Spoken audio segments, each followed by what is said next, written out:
चलिए देखते हैं संविधान में जो है राष्ट्रपति की चर्चा किस आर्टिकल तक है। तो आपको ध्यान में रखना, ये गवर्नमेंट एग्जाम में पूछा जाता है।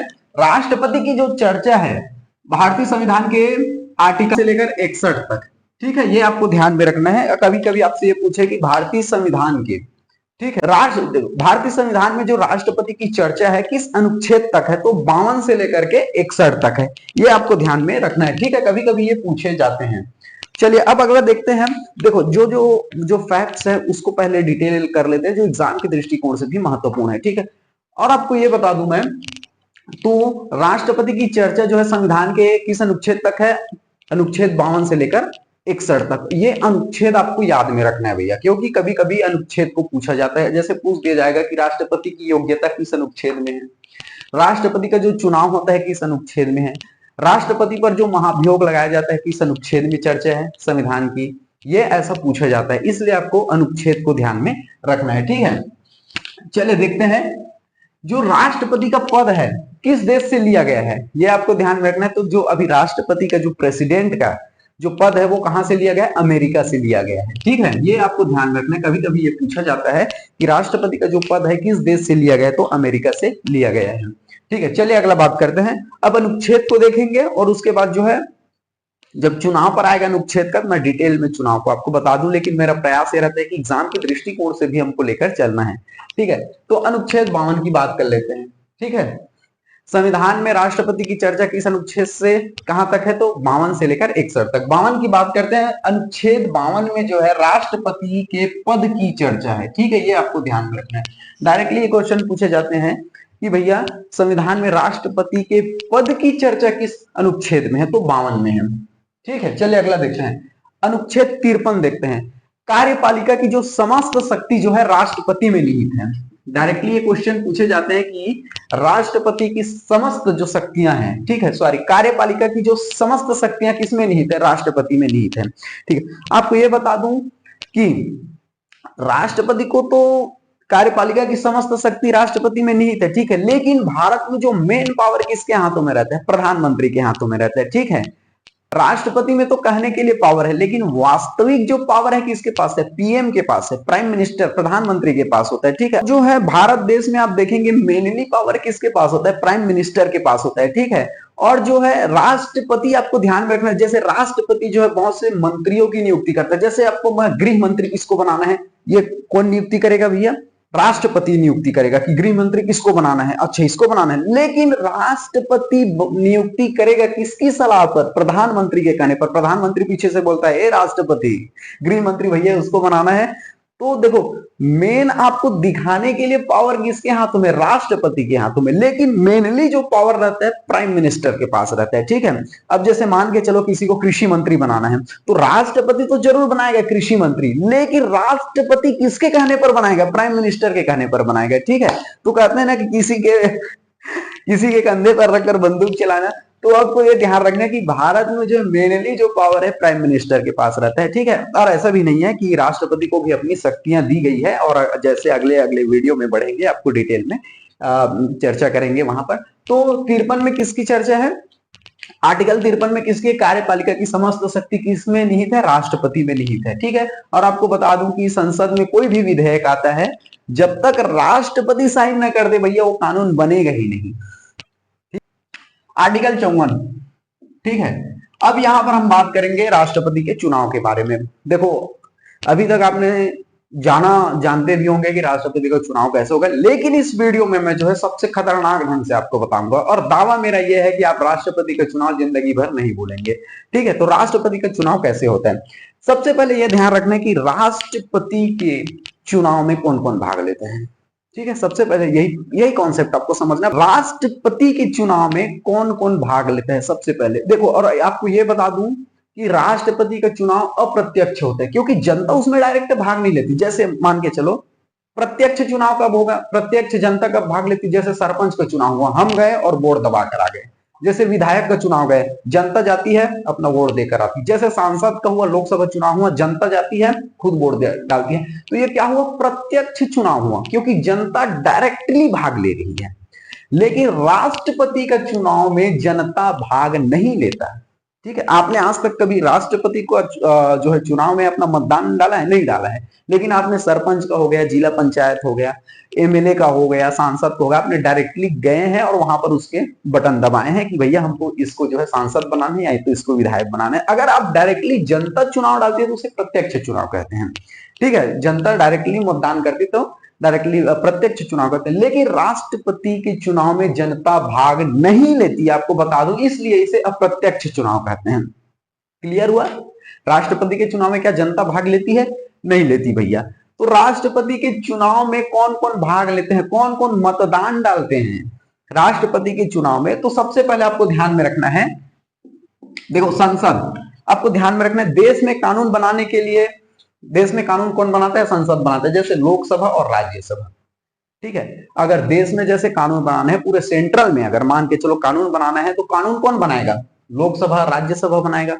ठीक है, देश में। अगर राज्य में अगर कानून बनाएगा तो कौन बनाएगा? विधानमंडल, यानी कि विधानसभा और विधान परिषद। राज्य में अगर कानून बनाएगा तो कौन बनाएगा? विधानसभा विधान परिषद। अगर पूरे देश में कानून बनाएगा तो कौन बनाएगा? लोकसभा राज्यसभा। ठीक, अब ध्यान से समझिए इसको। तो राष्ट्रपति के चुनाव में कौन कौन भाग लेगा? तो आपको ध्यान में रखना है, लोकसभा के सभी सदस्य यानी कि सांसद, राज्यसभा के सभी सदस्य, निर्वाचित सदस्य यानी कि जो जीते हुए हैं वो भाग लेंगे। समझ आ रहा है आपको? ठीक है, अब देखो लोकसभा में कितने सीटें हैं, आपको ध्यान में रखना है, 545 सीटें हैं। ठीक है, ये 545 सीटें हैं लोकसभा में। ठीक है, राज्यसभा में कितने हैं? 245 हैं। ठीक है, तो 545 लोकसभा सीटें यानी कि 545 सांसद। ठीक है, राज्यसभा में कितने सीटें हैं? 245 सीटें हैं यानी कि 245 सांसद। तो आपको ध्यान में रखना है, राष्ट्रपति के चुनाव में कौन भाग लेता है? जो लोकसभा के सांसद हैं और जो राज्यसभा के सांसद हैं वो भाग लेंगे। क्लियर हुआ यहां तक माइंड? राष्ट्रपति के चुनाव में कौन कौन भाग लेगा? लोकसभा के जितने सांसद हैं वो, राज्यसभा के जितने सांसद हैं वो। ठीक है, यानी कि 545 और राज्यसभा में 245। अभी मैं बताऊंगा कि कौन कौन भाग नहीं लेगा इनमें से। ठीक है, आप इतना कॉन्सेप्ट को भी समझिए। लोकसभा में कितने सीटें हैं? 545 सीटें हैं यानी कि 545 सांसद। राज्यसभा में कितने सीटें हैं? 245 यानी कि 245 सांसद। ठीक है, तो राष्ट्रपति के चुनाव में लोकसभा, ठीक है, सांसद भाग लेते हैं, राज्यसभा सांसद भाग लेते हैं। अब ध्यान देना है, विधानमंडल में देखेंगे। ठीक है, यानी कि राष्ट्रपति के चुनाव में अब विधानसभा, ठीक है, भारत में यानी कि भारत के जितने भी राज्यों में विधानसभा है उन विधानसभा के सभी सदस्य जो है राष्ट्रपति के चुनाव में भाग लेंगे। ठीक है, जैसे भारत में कितने स्टेट हैं? 28 स्टेट हैं और सभी में कहीं कहीं विधानसभा सीटें हैं। जैसे आपको बता दें, छत्तीसगढ़ में 90 सीटें हैं, यूपी में आप यहां पर मैंने लिख दिया है। ठीक है, एक बार इसको मैं थोड़ा आपको बता देता हूं, ध्यान से समझिए, आपको बहुत बेहतरीन ढंग से समझ आएगा। मध्य प्रदेश में लोकसभा सीटें कितने हैं? 29 है। ठीक है, राज्यसभा सीटें कितने हैं? 11 हैं। ठीक है, और विधानसभा सीट कितनी है? 230 है। ठीक है, विधानसभा जिसकी विधानसभा में सबसे ज्यादा सीट है वहां का मुख्यमंत्री बनता है। जहां पर लोकसभा में जिस पार्टी की सबसे ज्यादा जो है लोकसभा सीटें होती है वहां की प्रधानमंत्री बनती है। ठीक है, विधानसभा में है नहीं, विधानसभा सीटें जिसकी ज्यादा हुई, विधानसभा सीटें जिसकी ज्यादा हुई वहां उस पार्टी की मुख्यमंत्री। लोकसभा में जिस पार्टी की लोकसभा सीटें ज्यादा हुई उस पार्टी की क्या? प्रधानमंत्री बनते हैं। कंफ्यूजन नहीं होना। ठीक है, तो मध्य प्रदेश में लोकसभा सीटें कितने हैं? 29 है, राज्यसभा सीटें 11 है और विधानसभा सीटें कितनी है? 230 है। ठीक है, छत्तीसगढ़ में लोकसभा सीट कितनी है? 11 है और राज्यसभा सीट कितनी है? 5 है। ठीक है, और विधानसभा सीट कितनी है? 90 है। ठीक है, उत्तर प्रदेश की बात करें, लोकसभा सीट 80 है। ठीक है, इतना सारा लोकसभा सीट है। राज्यसभा सीट कितनी है? 31 है। ठीक है, और विधानसभा सीट कितनी है? 403 है। ठीक है, बिहार अब जैसे देखेंगे, बिहार में लोकसभा सीट कितनी है? 40 है। ठीक है, लोकसभा सीट, राज्यसभा सीट 16 है और विधानसभा जो सीटें हैं बिहार में 243 है। तो राष्ट्रपति के चुनाव में भाग कौन कौन लेगा? तो भैया बता दें कि लोकसभा के जितने भी सदस्य हैं वो, राज्यसभा के जितने भी सांसद हैं वो, और पूरे भारत में जहां जहां पर पूरे भारत, इसको मैंने एग्जांपल के तौर पर बताया, पूरे भारत में जहां जहां पर विधानसभा है वहां के पूरे जो है निर्वाचित जो सदस्य हैं वो राष्ट्रपति के चुनाव में भाग लेंगे। ठीक है, समझ है? पूरे भारत में जहां जहां पर विधानसभा सीटें हैं वहां के पूरे निर्वाचित सदस्य जो है राष्ट्रपति के चुनाव में भाग लेंगे। लेकिन कौन निर्वाचित सदस्य? जो वर्तमान में जीते हुए हैं। ऐसा नहीं कि भैया भूतपूर्व, जो भूतपूर्व जीते हुए हैं अभी वर्तमान में हार गया है वो भाग नहीं लेंगे। जो वर्तमान में जीते हुए हैं वो सांसद, वो एमएलए, ठीक है, वो जो है राष्ट्रपति के चुनाव में भाग लेंगे। अब ये देखो, अब ध्यान से समझिए, सांसद को हम चुनते हैं क्योंकि सांसद जब खड़ा होता है नहीं, तो हम डायरेक्टली क्या करते हैं, उसको वोट देते हैं। जैसे कोई विधायक खड़ा होता है, हम जाते हैं जनता और उसको क्या करते हैं, वोट देते हैं डायरेक्टली। इनके जो सांसद को हम डायरेक्टली जाकर चुनते हैं इसलिए प्रत्यक्ष चुनाव है। विधायक को हम डायरेक्टली जाकर चुनते हैं, जनता खुद वोट देती है इसलिए प्रत्यक्ष चुनाव है। लेकिन राष्ट्रपति में जनता भाग नहीं लेती, बल्कि जनता के द्वारा जितने भी विधायक बनाए गए हैं, जितने भी सांसद बनाए गए हैं, वो जो है जाकर के राष्ट्रपति में क्या करते हैं, चुनाव में भाग लेते हैं। क्लियर हुआ? चलिए अब अगला देखते हैं। और आपको बता दूं, जैसे आप देखेंगे, आप जैसे हम बता रहे हैं थोड़ा, जैसे आप लोकसभा देखेंगे, उत्तर प्रदेश में लोकसभा सीटें कितनी है, 80 है। जैसे बिहार में आप देखेंगे 40 है, मध्य प्रदेश में 29 है। ऐसे ही आप राजस्थान में देख लीजिए, महाराष्ट्र में देख लीजिए। तो जितने भी जो पॉलिटिकल पार्टी होती है, ठीक है, जो जितने भी पॉलिटिकल पार्टी है वो सबसे ज्यादा जो है उत्तर प्रदेश, बिहार, मध्य प्रदेश, राजस्थान, महाराष्ट्र, इन सब में टारगेट करते हैं। देखो, प्रधानमंत्री बनने के लिए कितनी सीट ही चाहिए, 545 के आधा चाहिए, यानी कि 273 से 274। ठीक है, प्रधान जिसकी लोकसभा सीटें ज्यादा होगी उसकी सरकार बनेगी, प्रधानमंत्री बनेगा। ठीक है, तो जितने भी पार्टी होती है वो उत्तर प्रदेश में 80 सीट हो गए, बिहार में कितने हो गए, 40, 120 तो दो ही स्टेट में हो गए लोकसभा सीटें, हो गया नहीं। मध्य प्रदेश को मिलाने लगभग 150 यहां तक समाप्त हो गए, 3 स्टेट में 150। और प्रधानमंत्री बनने के लिए कितना चाहिए, मुश्किल से 276। तो आप महाराष्ट्र मिला लीजिए, उसके बाद आप जो है राजस्थान मिला लीजिए, ऐसे 7-8 स्टेट आप मिलाएंगे ना, तो लोकसभा सीटें जो है आपके प्रधानमंत्री बनने के लिए लायक हो जाएगा। इसलिए जितने भी पॉलिटिकल पार्टी होती है जहां पर सबसे ज्यादा लोकसभा सीटें होती है उस स्टेट को टारगेट करती है, उस स्टेट पर बार बार प्रचार करेगी, बार बार जनता के साथ खिलवाड़ करेगी कि ये देंगे, वो देंगे, रोजगार देंगे, महिलाओं को ये देंगे, किसानों को ये देंगे। लेकिन जहां पर लोकसभा सीटें कम है वहां पर ये लोग आंख उठाकर भी नहीं देखते। जैसे मणिपुर आप चले जाइए, त्रिपुरा चले जाइए, अरुणाचल प्रदेश चले जाइए, वहां पर 1-2 लोकसभा सीटें हैं, तो वहां पर पॉलिटिकल पार्टी उतना एक्टिव नहीं रहती। ठीक है, तो आपको ध्यान में रखना है, लोग इसलिए पॉलिटिकल पार्टी जहां पर सबसे ज्यादा लोकसभा सीटें वहां पर टारगेट करती है। ठीक है, और प्रधानमंत्री बनने के लिए कितना चाहिए, 273 सीट ही चाहिए। ठीक है, तो ये 5-6 स्टेट पर फोकस कर दिए भैया, 273 सीटें अंदर अपनी प्रधानमंत्री उस पार्टी की प्रधानमंत्री बन गया। ठीक है, और बात बता दूं आपको, जो है कॉन्स्टिट्यूशन का पूरा जो है सीरीज चलने वाला है, अब बिंदास रहिए, आपको बेहतरीन ढंग से संविधान समझ आएगा। तो राष्ट्रपति के चुनाव में कौन कौन भाग लेता है भैया, लोकसभा के जितने भी जीते हुए सदस्य हैं वर्तमान में वो, राज्यसभा के सांसद, ठीक है, और विधानसभा, भारत में जहां जहां पर भी विधानसभा सीटें हैं वहां के पूरे विधायक भाग लेंगे। ठीक है, अब इसमें भाग कौन कौन नहीं लेगा ये आपको ध्यान में रखना। देखो, राज्यसभा में जो है राष्ट्रपति जो है 12 जो ऐसे सदस्य हैं जो मनोनीत सदस्य करते हैं। ठीक है, यानी कि राष्ट्रपति अपने मन से सेलेक्ट करता है 12 सदस्यों को। राज्यसभा में कितने, 12 सदस्यों को जो है राष्ट्रपति अपने मनोनीत सदस्य बोलते हैं, उसको मन से, जिसको मन से अच्छा लगे, जो साहित्य, कला, विज्ञान में एक्सपर्ट होते हैं। जैसे आपने देखा सचिन तेंदुलकर भी राज्यसभा के सांसद रहे हैं। ठीक है, आपने कोई एक्ट्रेस देखे होंगे जैसे रेखा, वो भी रहे होंगे। कोई साहित्यकार है, कोई कला में एक्सपर्ट है, कोई विज्ञान में अच्छा जानकार है। तो राष्ट्रपति ऐसे जो साहित्य, कला, विज्ञान में एक्सपर्ट होते हैं उसको अपने मन से जो है राज्यसभा के सांसद बना देते हैं। ठीक है, तो जो मनोनीत सदस्य, यानी कि यही मनोनीत सदस्य, जो 12 मनोनीत सदस्य हैं भैया, वो राष्ट्रपति के चुनाव में भाग नहीं लेते। समझ आ रहा है? राष्ट्रपति के चुनाव में भाग कौन कौन लेता है, लोकसभा, राज्यसभा। राज्यसभा के तो सांसद लेंगे, लेकिन राज्यसभा में कौन कौन जो है राष्ट्रपति के चुनाव में भाग नहीं लेंगे, जो राष्ट्रपति मनोनीत जो सदस्य करते हैं वो भाग नहीं लेगा। मनोनीत सदस्य बताया जो राष्ट्रपति अपने मन से चुनता है भैया, जो साहित्य, कला, विज्ञान में अच्छा जानकार हो, अच्छा बहुत समाज के लिए बेहतरीन काम किया हो। जैसे अभी मैंने एग्जांपल बताया, सचिन तेंदुलकर को राज्यसभा का सांसद बनाया था, क्रिकेट में बेहतरीन वो एक्सपर्ट हैं। ठीक है, आप फिल्म जगत से देख लीजिए, कला के साहित्य, ऐसे तो जो मनोनीत सदस्य हैं राज्यसभा में वो राष्ट्रपति के चुनाव में भाग नहीं लेते हैं। ठीक है, ये आपको ध्यान में रखना है। जो एंग्लो इंडियन है वो भाग नहीं लेते। एंग्लो का मतलब होता है अंग्रेज, इंडियन का मतलब होता है भारत। यानी कि जब हमारा भारत देश आजाद सॉरी गुलाम था, उस टाइम पर क्या अंग्रेज क्या थे, बहुत से भारतीय क्या महिलाओं के साथ शादी किए, यही सेटल हुए, और उनके जो बच्चे हुए उनको क्या बोला गया, इंग्लो इंडियन बोला गया।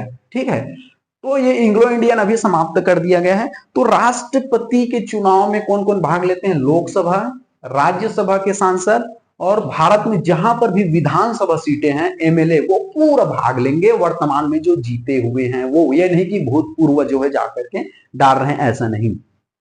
और कौन कौन भाग नहीं लेंगे, तो मनोनीत सदस्य, जो राज्यसभा में जो राष्ट्रपति मनोनीत सदस्य करता है 12, वो भाग नहीं लेंगे, इंग्लो इंडियन भाग नहीं लेंगे। ठीक है, और आपको ये बता दूं विधान परिषद भाग लेता है क्या, नहीं, ये विधान परिषद भाग नहीं लेता। विधान परिषद बता दूं, भारत में केवल 6 स्टेट में विधान परिषद है। भारत के कितने स्टेट में विधान परिषद है, 6 स्टेट में विधान परिषद है। तो ये राष्ट्रपति के चुनाव में विधान परिषद जो है भाग नहीं लेता है। ठीक है, यहां पर मैंने लिख दिया विधान परिषद भाग नहीं लेता है। ठीक है, अब तब कौन कौन ले, लोकसभा के सांसद, राज्यसभा के सांसद, मनोनीत सदस्य को छोड़ करके विधानसभा, भारत में जितने भी विधानसभा है, जहां पर भी विधानसभा है वो लेंगे, विधान परिषद भाग नहीं लेगा। ठीक है, अब कैलकुलेट कीजिए विधानसभा सीटें कितनी, जैसे छत्तीसगढ़ में 90 है, यूपी में कितना है, यूपी में 403 विधानसभा सीट है। पूरे को टोटल कीजिए, भारत में जितने भी कितने विधायक होंगे टोटल, जहां जहां सब स्टेट में अलग अलग विधानसभा सीटें हैं। ठीक है, वो पूरे विधानसभा के जितने भी एमएलए हैं वो भाग लेंगे। लोकसभा में पूरे देखो 545, राज्यसभा में मनोनीत सदस्य को छोड़कर ये सभी क्या करेंगे, राष्ट्रपति के चुनाव में भाग लेंगे। ठीक है, क्या इसमें जनता डायरेक्टली भाग लेती है, नहीं लेती है।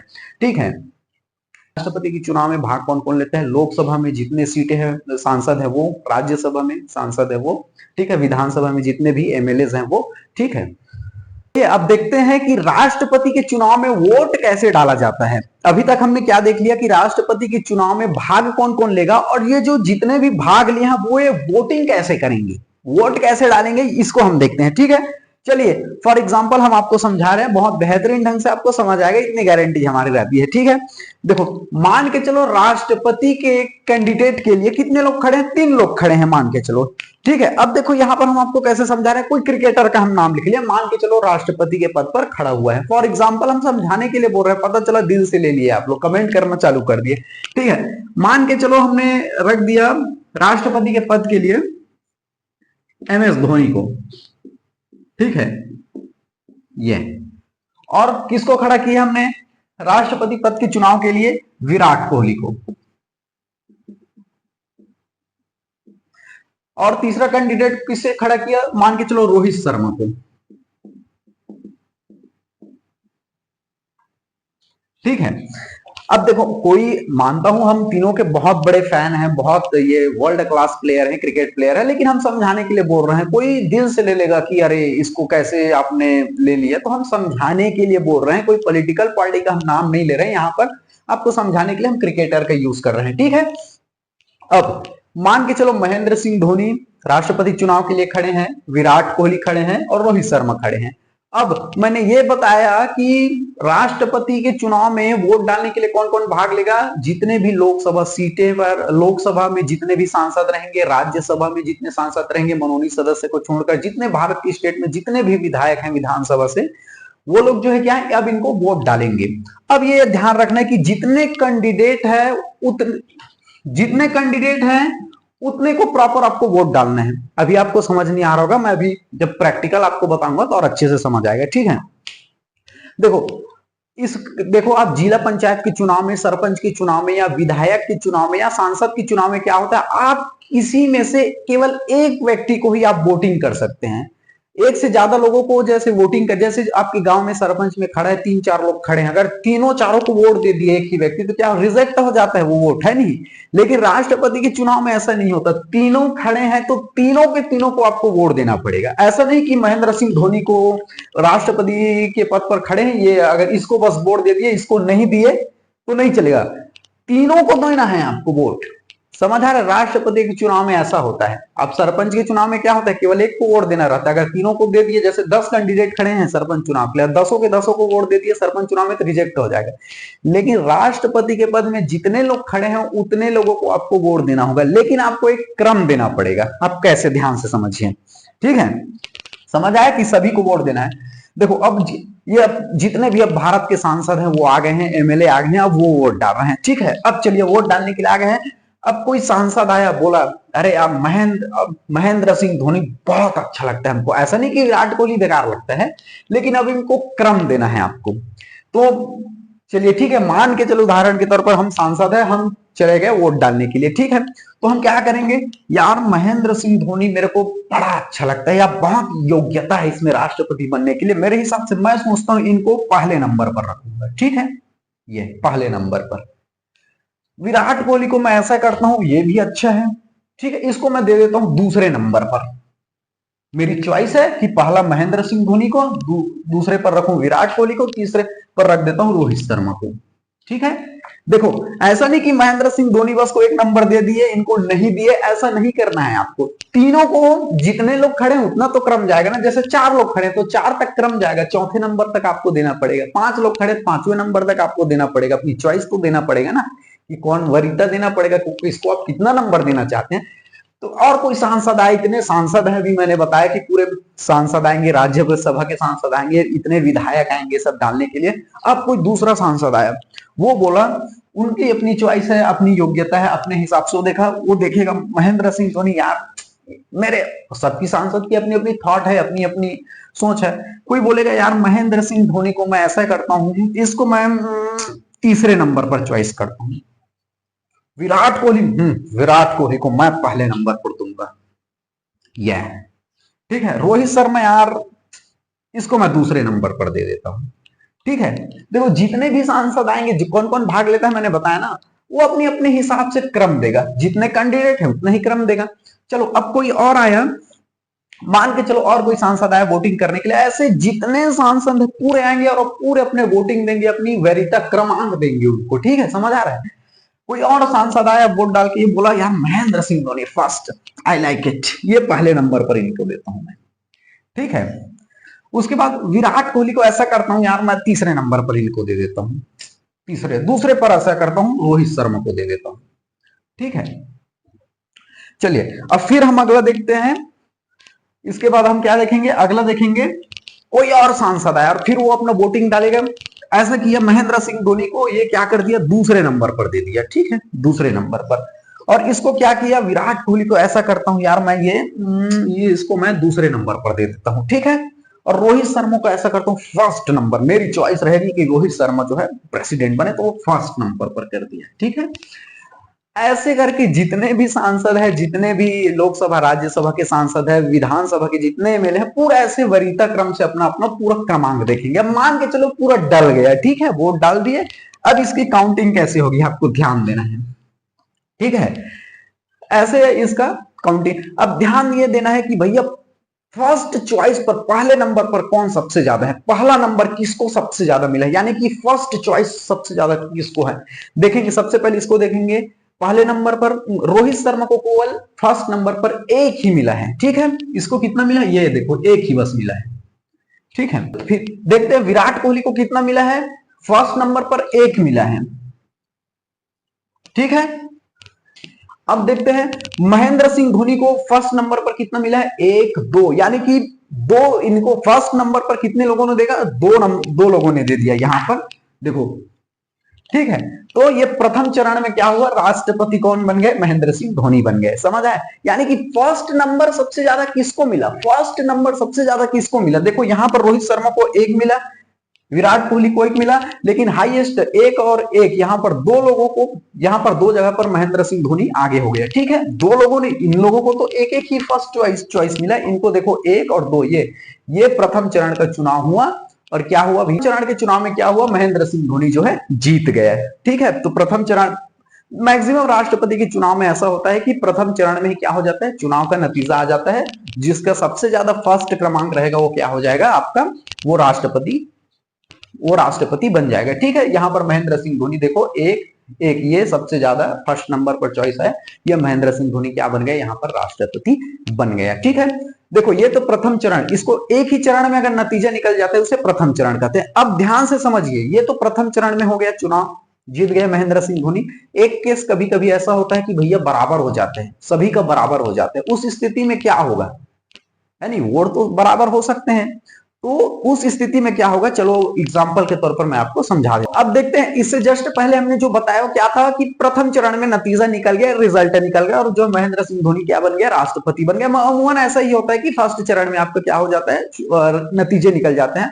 अब हम वो तो आपको समझ आएगा कि प्रथम चरण में नतीजा ऐसे निकलता है, ऐसे राष्ट्रपति बनता है। मान के चलो कभी कभी केस में बराबर हो गए तो कैसे होगा, ये कंडीशन हम बता रहे हैं आपको। ठीक है, चलिए महेंद्र सिंह धोनी को मान के चलो कोई आया तीसरे नंबर पर रखा, ठीक है, दूसरे नंबर पर रखा विराट कोहली को, रोहित शर्मा को पहले नंबर पर रख दिया। ठीक है, कोई महेंद्र सिंह धोनी को आया पहले नंबर पर रखा, विराट कोहली को दूसरे तीसरे पर, ऐसे जितने भी सांसद है राज्यसभा एमएलए अपने अपने हिसाब से पूरे वोटिंग देंगे। ठीक है, अब अभी तो मैंने आपको समझा दिया। अब ये दूसरा कंडीशन देखिए, अब क्या करेंगे हम, इसको इतने लोगों ने वोट डाल दिया, अब हम क्या करेंगे, फर्स्ट नंबर पर गिनेंगे महेंद्र सिंह धोनी को फर्स्ट कितना मिला, एक, फर्स्ट एक, दो, महेंद्र सिंह धोनी को कितना मिला, दो मिला। ठीक है, विराट कोहली को हम देखेंगे, विराट कोहली को हम क्या देखेंगे, फर्स्ट कितना मिला, एक मिला। ठीक है, ये देखो एक बस यहां मिला। अब रोहित शर्मा को हम क्या देखेंगे, फर्स्ट कितना मिला, एक और दो मिला। ठीक है, एक यहां पर भी एक, यहां पर भी एक, ये दो। अब क्या हुआ भैया, यहां पर प्रथम चरण में तो नतीजा ही नहीं निकला। कैसे नहीं निकला, महेंद्र सिंह धोनी को भी दो लोगों ने फर्स्ट फर्स्ट दिया, रोहित शर्मा को भी दो लोगों ने फर्स्ट फर्स्ट दिया। ये क्या हो गया, प्रथम चरण का चुनाव में हो गया बराबर। ठीक है, देखो महेंद्र सिंह धोनी को फर्स्ट कितना मिला, दो मिला, रोहित शर्मा को भी मिल गया दो, प्रथम चरण क्या हो गया, बराबर हो गया। ठीक है, प्रथम चरण में कभी कभी ऐसा होता है कि प्रथम चरण में नतीजा नहीं निकलता, लेकिन अमूमन प्रथम चरण में राष्ट्रपति का नतीजा परिणाम निकल जाता है। ठीक है, हम उस कंडीशन में आपको बताने की कोशिश कर रहे हैं, अगर बराबर हो गया तो जैसे ही ऐसे हो गया, रोहित शर्मा को भी फर्स्ट फर्स्ट कितना मिल गया, दो मिल गया, एमएस धोनी को भी फर्स्ट फर्स्ट दो मिल गया, ये हो गया बराबर, प्रथम चरण में यानी कि बराबर हो गया। ठीक है, अब इस स्थिति में क्या होगा, द्वितीय चरण की मतगणना होगी। ठीक है, द्वितीय चरण होगा, द्वितीय चरण। देखो प्रथम चरण में क्या देखे, फर्स्ट कितने लोगों को ज्यादा मिला, तो महेंद्र सिंह धोनी को दो मिला, रोहित शर्मा को दो मिला फर्स्ट में, फर्स्ट देखे।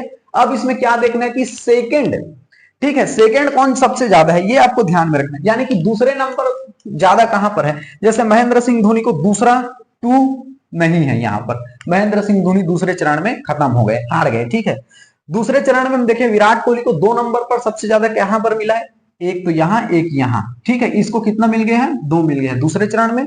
रोहित शर्मा को अगर देखें दूसरे नंबर पर वरीयता देखें तो केवल एक मिला है।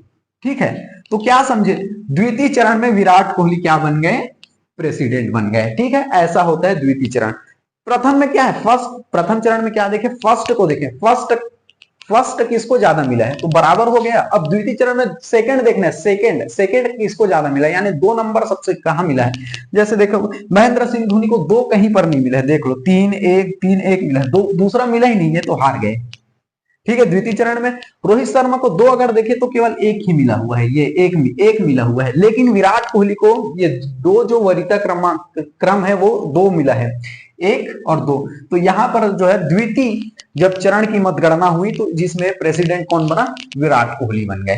ठीक है, ऐसा होता है राष्ट्रपति का चुनाव। ठीक है, और आपको ये नहीं है कि एक लोगों को ही अब वरीयता क्रम दे दिया महेंद्र सिंह धोनी को, ऐसा नहीं, जितने लोग खड़े हैं उतने लोगों को आपको क्रमांक देना है, अपने अनुसार से उसकी योग्यता देखकर, आपकी पसंद देखकर ये देना है। ठीक है, बाकी चुनाव में ऐसा नहीं होता है कि जैसे आप सांसद का चुनाव डालें, एमएलए का चुनाव डालें, सरपंच का चुनाव डालें, जितने लोग खड़े उतने लोगों को आप वोट नहीं दे सकते,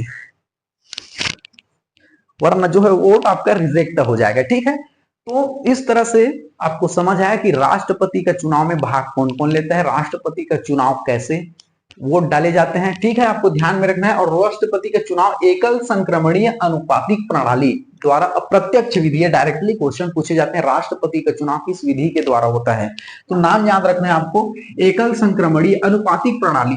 अनुपातिक प्रणाली का मतलब क्या है कि सभी को आपको क्रम देना है, सभी को एक निश्चित अंक देना है, आपको वरीयता क्रमांक देना है। ठीक है, और जो हारता है, ठीक है, जो हारता है उस व्यक्ति के वोट को, जीते हुए व्यक्ति के वोट में शामिल कर दिया जाता है। ठीक है, ये आपको ध्यान में रखना। कभी कभी स्टेटमेंट में भी क्वेश्चन पूछे जाते हैं, जैसे जो व्यक्ति हार गया इसके वोट को क्या करेंगे, जीते हुए व्यक्ति के वोट में ऐड करके बता दिया जाएगा कि भैया कि अमुक राष्ट्रपति इतने वोटों से जीत गया है करके। ठीक है, तो ये आपको ध्यान में रखना है, एकल संक्रमणीय अनुपातिक प्रणाली द्वारा, प्रत्यक्ष विधि द्वारा राष्ट्रपति का चुनाव होता है। आई होप आपको जो है राष्ट्रपति के चुनाव में कौन कौन भाग लेता है ये समझ आ गया होगा, राष्ट्रपति के जो चुनाव में वोट कैसे डलता है ये समझ आ गया होगा, ऐसा मैं आशा करता हूं। ठीक है, बहुत गर्मी है, क्या करें, मई का महीना है, पसीने से परेशान हो गए हैं। ठीक है, आपको बहुत बेहतरीन ढंग से समझ आ गया होगा, ऐसा मैं आशा करता हूँ। चलिए, थैंक यू वेरी मच, जय हिंद।